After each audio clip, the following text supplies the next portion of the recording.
நேரு அவர்களே, கழக மாநிலங்களவை உறுப்பினர் அண்ணன் சண்முகம் அவர்களே, மத்திய மாவட்ட அமைச்சர் அன்பிற்குரிய சகோதரர் அன்பழகன் அவர்களே, அன்பிற்குரிய சகோதரர் வல்லவர் அவர்களே, மாவட்ட கமிட்டி செயலாளர் நெல்சன் அவர்களே, அப்பா அவர்களே, வருகை தந்து சிறப்பித்திருக்கிற பொதுக்குழு உறுப்பினர்களே, நண்பர்கள். நிதி உதவி என்பது தோமுசாவிடம் ஒரு கணிசமான நிதி உதவி வந்த காரணத்தால் தான் கழகம் வலுப்பெற்றது. கழகம் இன்றைக்கு ஒரு கூட்டம் 72 ஒரு கூட்டம் நடைபெற வேண்டும் என்று சொன்னால் ஆளுங்கட்சியாக இருந்தால் கூட நாங்கள் கிராமப்புறத்தில் இருந்தவர்கள் 150 ரூபாய் 125 ரூபாய் இருந்தால் ஒரு பொதுக்கூட்டமே நடத்தி விடலாம். லேட்டாளருக்கு 50 ரூபாய் நான் தர வேண்டும். ஆனால் அதை கூட செலவு செய்யக்கூடிய அளவுக்கு அன்றைக்கு கழக தோழர்கள் இல்லை. அன்றைக்கு கடைக்கடையாக வசூல் செய்வோம். தொழிலாளர்கள், போக்குவரத்து தொழிலாளர்கள் பணம் தருவார்கள், பிஹெச்எல் தொழிலாளர்கள் பணம் தருவார்கள். அதை தான் பொதுக்கூட்டம் நடத்துவது. அப்புறம் பார்த்தால் பெருசாக கூட்டங்கள் மாநாடு என்று வந்தபோது அனைத்துக்கும் உதவிகரமாக இருந்தது தோமுசா தான். இதில் ஒரு சங்கடம் என்னவென்று சொன்னால், தோமுசாவில் தொடர்ந்து உழைப்பவர்கள் இந்த இயக்கத்தை விட்டு, இந்த தமிழ் சங்கத்தை விட்டு மாறுபட்டு போனதே கிடையாது. இடையிலே சில பேர் வருவார்கள், அவர்களே தலைவராகி விடுவார்கள். ஆட்சி மாறியுடன் நல்ல போஸ்டிங் சென்றால் உடனடியாக சங்கத்திலிருந்து அந்த சங்கத்துக்கு சேர்ந்து விடுகிற தொழிலாளர்களை நான் நிறைய பார்த்திருக்கிறேன். ஆனால் தொடர்ந்து உழைக்கிற தொழிலாளர்கள் எதை பற்றியும் கவலைப்படாமல் தொடர்ந்து இந்த தோமுசாவிலே இருந்து கஷ்டமோ நஷ்டமோ தொடர்ந்து இருப்பவர்கள் ஏராளமான பேர் இருக்கிறார்கள். நாங்கள் 5 ஆண்டு காலம் போக்குவரத்து தொழிலாளர்களே போக்குவரத்துறை அமைச்சராக இருந்தபோது எந்த ஒரு தொழிலாளையும் நாங்கள் நீக்கியதில்லை. எந்த ஒரு தொழிலாளருக்கும் உயர்வாக வைத்திருந்தோமே தவிர யாரையும் கீழே விட்டு விடவில்லை. ஒரு போக்குவரத்தில் அமைச்சர் பொன்முடி அவர்கள், கண்ணப்பன் அவர்கள் போக்குவரத்துறை அமைச்சராக 89 இருந்தார். 96 பொன்முடி வந்தார். பொன்முடி வந்தபோது தான் ஓய்வூதிய திட்டம் வந்தது. ஓய்வூதிய திட்டம் மட்டுமல்ல, பேச்சுவார்த்தையில் 80 கோரிக்கைகளை வைத்து 80 கோரிக்கைகளையும் கலைஞர் அவர்கள் ஏற்றுக்கொண்டார்கள். அதுதான் முன்மாதிரி. ஒரு கோரிக்கை கூட நிராகரிக்கப்படவில்லை. அத்தனை கோரிக்கைகள் நிறைவேற்றப்பட்டது. 2006 போக்குவரத்து அமைச்சராக 2006 நாங்கள் 2006 வருகின்ற போது, அப்போதுதான் தொழிற்சங்கம் ஜெயலலிதா என்ன பண்ணார், 3 ஆண்டுக்கு ஒரு முறை ஒப்பந்தம் இருந்ததை 4 ஆண்டுக்கு ஒரு முறை என்ற ஒப்பந்தத்தை மாற்றிவிட்டார். கலைஞர் தேர்தல் அறிக்கையிலே சொன்னார், 3 ஆண்டுக்கு ஒரு ஒப்பந்தம் நாங்கள் ஆட்சிக்கு வந்தால் மறுபடியும் போக்குவரத்து தொழிலாளருக்கு செய்வோம் என்று சொன்னார். ஈபியிலே 4 வருஷம் இருக்கிறதே, தோமுசா 3 வருஷமாக இருக்கிறது என்று சொன்ன போதெல்லாம் இல்லை போக்குவரத்து தொழிலாளர்களுக்கு நாங்கள் 3 ஆண்டுக்கு ஒரு முறை நாங்கள் அந்த ஒப்பந்தத்தை போடுவோம் என்று சொன்னார். நாங்கள் கூட முதல் ஒப்பந்தம் போடும்போது 4 ஆண்டுக்கு ஒரு முறை தான் ஒப்பந்தம். ஜெயலலிதா ஆட்சி போய் பிறகு வந்தபோது 4 ஆண்டுக்கு ஒரு முறை ஒப்பந்தம் வந்தது. ஒப்பந்தமெல்லாம் பேசி முடித்து விட்டோம். பேசி முடித்து விட்டு அடுத்த 4 ஆண்டு வருகின்ற போது 3ஆவது ஆண்டில் கலைஞர் மீண்டும் ஒப்பந்தத்தை போடு என்று சொன்னார். ஏன்னா எல்லாத்தையும் சரி பண்ணிட்டு எல்லாரும் விட்டுக்கிட்டாங்கண்ணே, ஏன்னா 4 வருஷத்துக்கு 3 வருஷத்தை ஆக்குறீங்க, தேர்தல் அறிக்கையில் சொல்லியிருக்கேன், நான் சொன்னதை மீறக்கூடாது, போடி ஆகிட்டாங்க. 5 ஆண்டுகளில் 2 ஒப்பந்தம் போடப்பட்ட ஒரே தலைவர் அவர் கலைஞர் இருந்த போதுதான் ஒப்பந்தம் போடப்பட்டது. உங்களுடைய கடந்த கால வரலாறு பார்த்தீர்களானால் கண்ணப்பன் காலத்திலிருந்து தொடர்ந்து ஒரு ஒப்பந்தம் போடுகின்ற போது அரசாங்கத்துக்கு போக்குவரத்து தொழிலாளருக்கு அதிகமான செலவு என்பது 80 கோடியில் ஆரம்பித்து 120 கோடி தான், 128 கோடி தான் அதிகமாக ஒப்பந்தத்திலே பணப்பலன்கள் எல்லாம் கிடைத்தது. ஆனால் 2006 போடுகின்ற போது சண்முகம் அவர்கள் டிஏடியை மேட்ச் பண்ணுங்கன்னு சொன்னார். இவ்வளோ முடியாது, என்னன்னு எனக்கு தெரியாது. ஆனால் நீண்ட காலமாக பேச்சுவார்த்தை நடத்துகின்ற போது நான் தலைவரிடம் போய் சொன்னேன், எல்லாரும் ஒத்துக்கிட்டாங்க, சண்முகம் தான் விடமாட்டேங்கிறாரு அப்படின்னு சொல்லி சொன்னேன். என்ன கேட்குறாருனாங்க, இது மாதிரி அரசு ஊழியர்கள் இருக்கும்போது போல பணம் அந்த டிஏடியை மேட்ச் பண்ணி கேட்குறாங்க, என்ன கொடுக்கலாமா அப்படின்னு கேட்டார். நம்ம தொழிலாளிகள் தான் என்ன அப்படின்னு. ஆமையா கொடுக்கலாம். ஃபைனான்ஸ் எடுத்து ஒத்துக்கவே மாட்டேன்ட்டார். கொடுக்க முடியாது, 120 கோடி 128 கோடியை டிஏடியை மேட்ச் சொன்னால் 528 கோடி வருது, நான் கொடுக்க முடியாதுன்னு ஃபைனான்ஸ் எடுத்து சொன்னார். ஞானதேசியன் ஃபைனான்சியரிட்டி தலைவர் கலைஞர் சொன்னார், எங்களுடைய தொழிலாளர்கள் எவ்வளவு செலவானாலும் பரவாயில்லை, நேரு சொன்னதை கேளுங்கள். 528 கோடி அன்றைக்கு ஒரே உயர்விலே ஒப்பந்தம், 2வது ஒப்பந்தம் 5 ஆண்டு காலத்தில் 2வது ஒப்பந்தம் போடப்பட்டது. அதுக்கு ஒப்பந்தம் போடப்பட்டது தான். நீங்கள் அதுலேருந்து இப்போ நீங்கள் சம்பள உயர்வு கேட்டு போராடியதை விட்டுட்டீங்க. அதுலேருந்து எல்லாருமே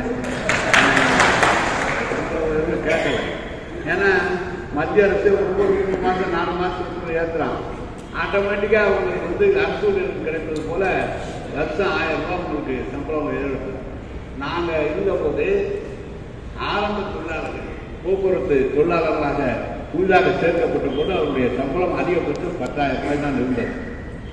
20 ஆண்டு காலம் பணியாற்றியவர்களுக்கு 17,000 இருந்தது.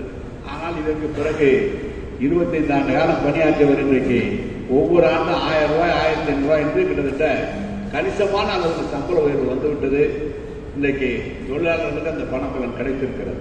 தொழிலாளர்களை பொறுத்தளவு நிச்சயமாக கலைஞர் ஒருவரை என்றைக்குமே இந்த கலகாட்சியும் கலைஞரையும் தளபதி அவர்களையும் மறவாமல் வாழ்வோம் தாழ்வோம். தொடர்ந்து நீங்கள் இதை ஆதரித்து வந்திருக்கிறீர்கள். அதற்காக உங்களுக்காக நாங்கள் பாடுபடுவதிலே பெருமகிழ்ச்சி அடைகிறோம்.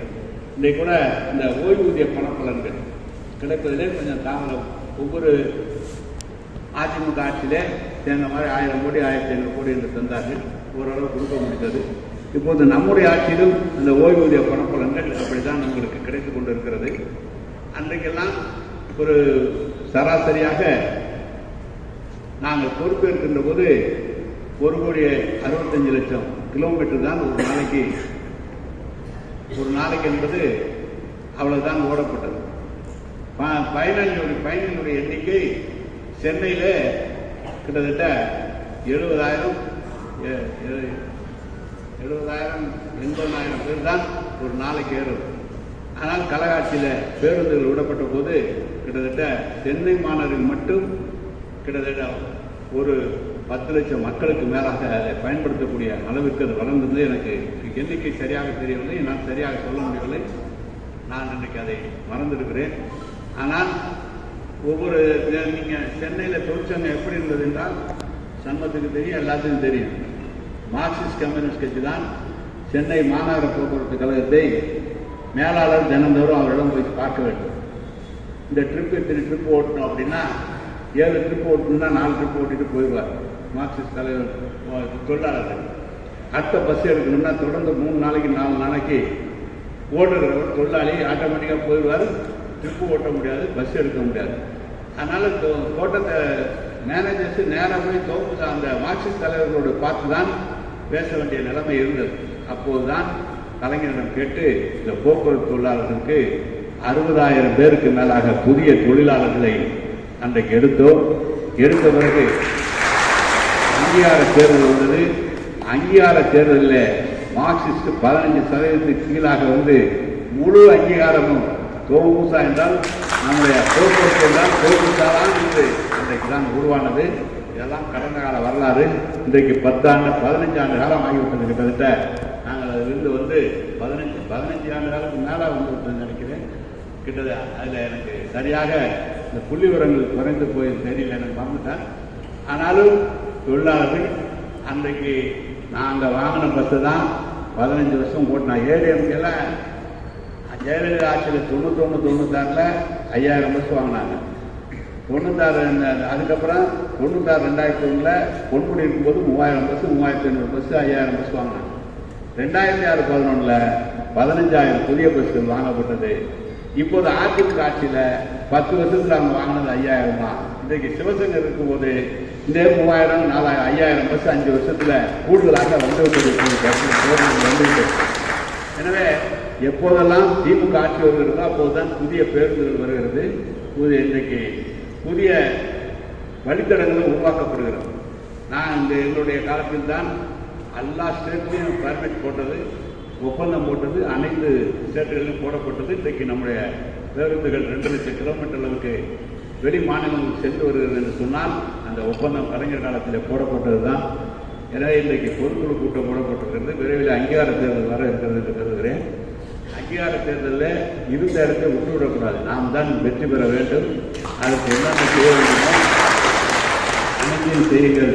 உங்களுக்கு என்றைக்கும் தோப்புசா நம்முடைய தளபதி அவர்கள் எந்த ஊருக்கு சென்றாலும் அந்த ஊரில் இருந்து கழகத்தோழர்கள் வரவேற்கிறார்கள் இல்லையோ, தோமுசா ஓட்டுநர்கள் நடத்துவதில் வரவேற்கிறார்கள். இது நீங்கள் அரசு காட்டிய நன்றி. நாங்கள் உங்களுக்கு காட்டுகின்ற நன்றி என்பது தொடர்ந்து உங்களை உயர்வாக இந்த அரசு வைத்துக் கொள்வதுதான் நாங்கள் உங்களுக்கு செய்கிற பணி என்று சொல்லி இந்த தோமுசா உயிரோடு நல்ல வளமோடு இருக்க வேண்டும். ஏனென்றால் காசு கேட்க மாட்டாங்க, ஓட்டு கேட்க வேண்டியதில்லை. தேர்தல் அறிவித்தா உடனடியாக அந்த குடும்பம் முழுவதும் திமுகவுக்கு போடுகிற ஓட்டு என்பது உங்களை பார்க்காமலே இந்த கட்சிக்கு கிட்டத்தட்ட 20 லட்சம் வாக்குகள், 1,80,00,000 90 லட்சம் வாக்குகள் இருந்தால் ஆளுங்கட்சியாக வந்து விடலாம். அதில் 10% வாக்குகளை தொழிலாளர்கள் மட்டும் அளிக்கிறார்கள் என்பது மிகப்பெரிய சிறப்பு. எனவே நீங்கள் உங்களுடைய சங்கம் சிறப்பாக இருக்க வேண்டும். உங்களுடைய தலைவர்களும் நல்ல முறையில் பணியாற்றுவார்கள், உங்களுக்கு உதவிகரமாக இருப்பார்கள், இந்த அரசு உதவிகரமாக இருக்கும் என்பதை சொல்லி நீங்கள் பொதுக்குழு கூட்டி என்ன நோக்கத்துக்காக கூட்டியிருக்கிறீர்களோ அந்த நோக்கத்தில் நீங்கள் வெற்றி பெறும். அந்த வெற்றி பெறுவதற்கு நாங்களும் உங்களுக்கு உறுதுணையாக இருக்கும் என்று சொல்லி இந்த தொழிற்சங்கம் வாழ்வாங்க உயர வேண்டும் என்று வாழ்த்தி விடைபெறுகிறேன். வணக்கம்.